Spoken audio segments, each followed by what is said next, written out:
Now, today was the final day of the broad-based Black Economic Empowerment Summit at Gallagher Estate. To give us some idea of what was discussed and how the BE landscape is likely to change with the announcement of the new codes of good practice, we're joined by Keith Liebenstein, the CEO of Econo BE.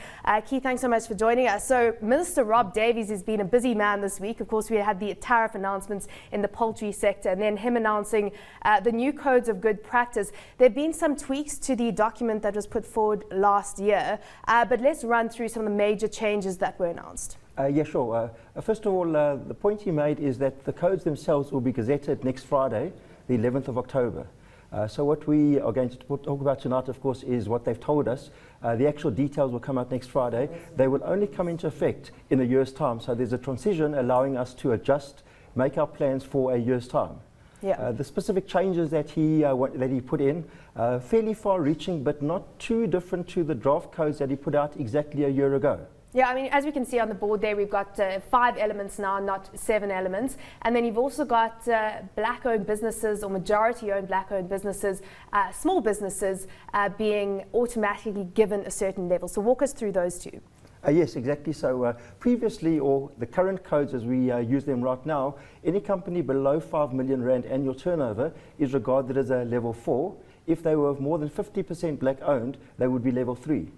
So the Minister has added in extra benefit to any company that is black owned up to the maximum now of 50 million rand. And that company will automatically be level 1, which is the best possible level. And as we'll see later, it's a lot harder to get to level 1.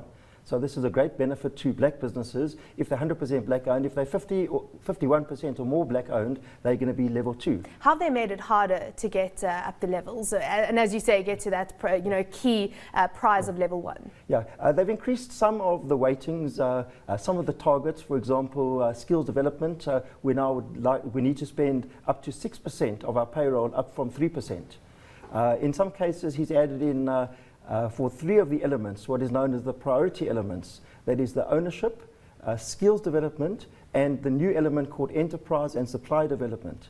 And there, unless you get at least 40% of the target, you're going to drop 1 level. So you automatically drop a level if you don't have at least 40% of the target on those priority areas. That's correct. Ownership right now, I mean, what are the percentages we're looking at to be classified as a black-owned business, or is there a minimum level that South African businesses have to have?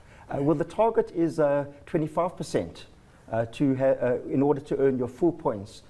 Plus, obviously, you've got to do certain other things on ownership in order to reach the targets. In this particular case, unless you can show at least 10% black ownership and full payment of those shares, you would be regarded as not having achieved that particular threshold, and you will drop 1 particular level. President Jacob Zuma was there talking about black industrialists in South Africa, yes, and highlighting the drive to spur these industrialists in South Africa. And of course, that's a concept that is being kind of talked about more and more, but it is coming into our dialogue when we're talking about BE codes. How are these new changes going to drive that specifically?